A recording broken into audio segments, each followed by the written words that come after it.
le dernier Dieu.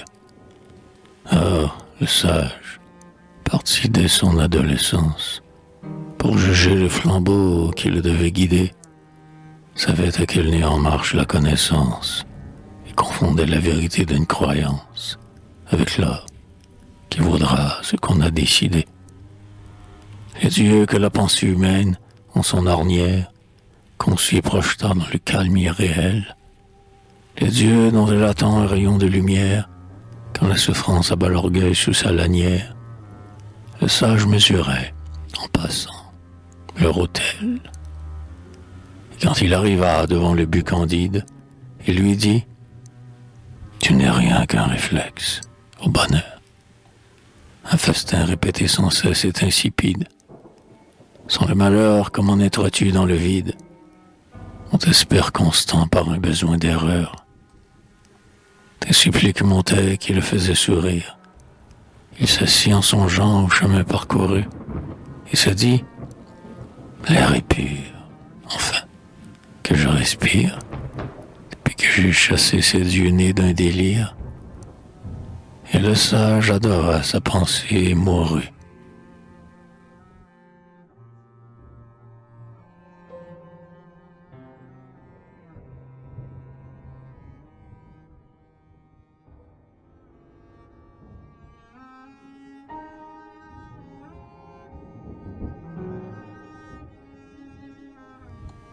Évocation. Le noir espace, beau pour une occulte fête, a, pour moi, recueilli la vie et la répète, en des formes qu'agite un frisson d'océan. Dans cette éruption d'images se créant, peu à peu se dessine une énorme cohue, qui se démène, lutte et vers l'argent se rue, pour garder plus longtemps, sous le ciel angoissé, ce don prodigieux de vivre et de penser. Puis cette multitude, aux gestes frénétiques, si divers et pourtant par leur but identique, s'ordonne et représente une autre humanité, grande d'incertitude et de complexité. L'humanité qui veut, gourmande insatiable, joindre au plaisir des sens de l'âme à sa table, et, ne pouvant jamais sonder toute sa nuit, s'effare du cloaque affreux où la conduit. L'attachement à la matière cajoleuse, l'humanité ravie à la fois et peureuse, d'ouvrir tous les vents prometteurs son cerveau, et qui, tenace en son espoir de renouveau, cherche son équilibre aveuglément sans trêve, entre les deux néants de la terre et du rêve.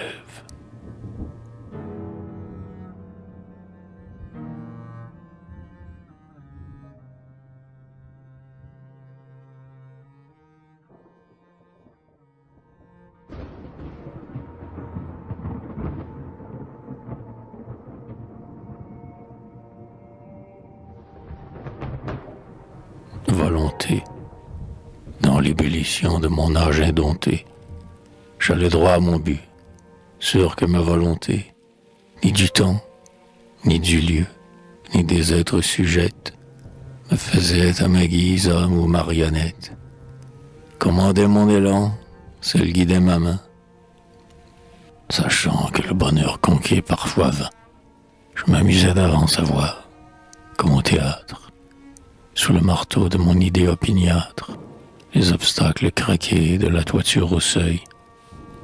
On m'a dit, le vouloir dont tu fais ton orgueil n'est que l'éclair jailli des passions heurtées, le mouvement qu'imprime une mer démontée au navire qui semble en dompter la fureur. Les forces décrétaient l'action dans ton cœur. J'ai souri, cependant les cyniques paroles sonnèrent, demandant la mort de mon idole, jusqu'au jour où, lassé de leur bruit de coucou, je me mis à fouir dans ma pensée un trou. Plus j'avançais, plus le doute prenait vie. Comme je dois garder l'illusion bénie d'être mon dictateur unique, si je veux, exulter en courbant le sort capricieux, je n'osais pas scruter mes gestes davantage. J'eus peur de m'affaiblir en devenant un sage.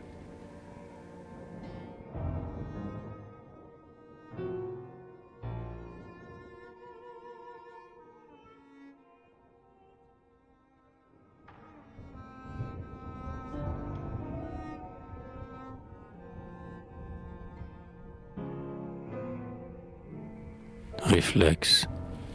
Toi, mâle, dont l'homme a fait son fardeau périlleux, pour ne pas condamner l'ouvrage de ses dieux, si tu n'allumais pas les convoitises rouges, dans les mille regards qui sur les choses bougent, si tu n'essayais pas la lande et la cité, hérissée d'égoïsme et de fatalité, comment l'homme irait-il, aveugle, sans indice, par-delà la nature adorer la justice? Toi, souffrance, prends l'être insensible et lourd de son sommeil dans le néant depuis toujours. Le mort ouvre ses yeux, explose dans son âme et libère l'idée au contact de la flamme. Sans toi, comment sentir le frisson souverain d'être une conscience en l'éternel dessein? Toi, mâle, qui te souvis en criant la souffrance.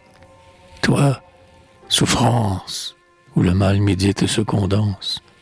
Par vous, l'humanité, loin du repos charmeur, dépasse son désir d'un ciel inférieur et s'élève, parmi les éclairs et la cendre, jusqu'à la dignité suprême de comprendre.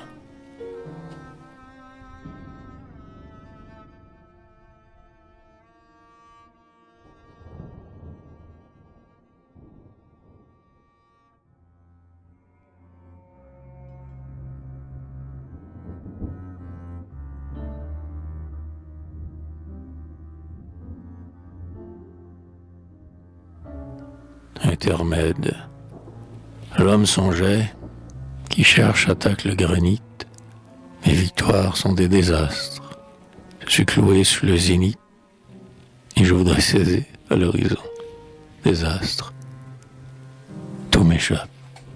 Comment savoir si le but du soleil est d'éclairer des mondes ou de se préparer dans la flamme ou de voir d'une maturité féconde? La noix est-elle germe ou repas d'écureuil? Est-ce pour engendrer une race d'idées ou nourrir d'éclatants orgueils que de sang et de pleurs l'histoire est inondée? Pour le bien vaut-il mieux choisir plus d'amour et de vie et de mort et de râle, ou moins d'être et de désir et moins de massacrer dans la lutte fatale? Tout me confond. Pourquoi ce monde qui maintient dans le néant sa course énorme? Que penser? Je ne vois que défiler des formes, et qui ne sait tout ne sait rien. Loin de moi, recherche inutile, léger d'esprit dorénavant, j'irai dans l'attirante ville, me griser de plaisirs mouvants. J'emplirai mes heures voisives de jeux, de spectacles, de sport, de bruit avec de gais convives, et riant, j'attendrai la mort.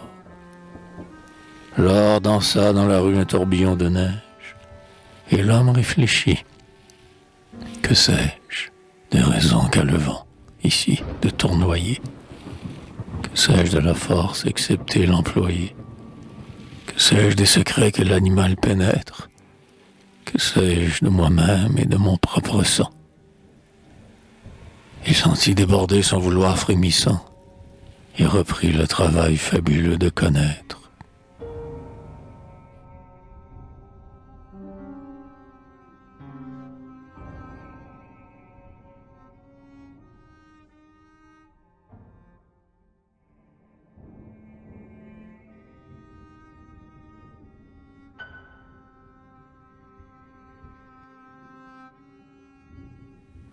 L'or, je suis l'or, simulacre étrange de la vie, mode ultime de l'énergie que l'homme, prolongeant l'élan primordial, conçu pour insuffler une âme subalterne à la matière qu'il gouverne, à ses créations de fibres et de métal. Je circule parmi les rêves, et ceux que je touche se lèvent, matérialisés en fantasques moissons, d'œuvres d'art, de maisons, de vin clair qui chatoie, d'instruments et de pain, de bijoux et de soie. Je suis un rayon de soleil qui, pareil, métamorphose autour de l'homme toute chose. Un amas de charbon en un boudoir vermeil, une source chantante en écheveau de laine, de plaques de bronze en essaim de phalène. Je suis une vibration qui répercute au loin l'effort de la matière. Une machine impose au fer des torsions. La masse tombe et fend la pierre. Et par moi, quelque part, s'allongeront des bras, des outils couperont, la vapeur luttera. Je suis une idée en voyage, qui se transforme en acte et de lui se dégage. Après m'être incarné dans le cuir ou le plomb, j'en sors pour quelque randonnée. Je suis un mouvement né d'un autre, fécond, dans le rythme éternel des forces alternées. J'accours au voltige l'espoir, où les dieux ont juré de capter l'eau dansante et d'enchaîner la flamme au fond des entrenoirs. Je brille et des cités s'étalent, débordantes. Ils rôdent dans les champs de grands trains annelés. Les grains percent le sol, les rocs sont décellés. Subitement, les murs fléchissent, les fenêtres semblent des orbites de mort. On se demande avec angoisse, où donc alors? Je suis caché dans l'ombre, inutile à mes maîtres. Leur foi seule était mon soutien. Ils ont tremblé. Je ne suis rien.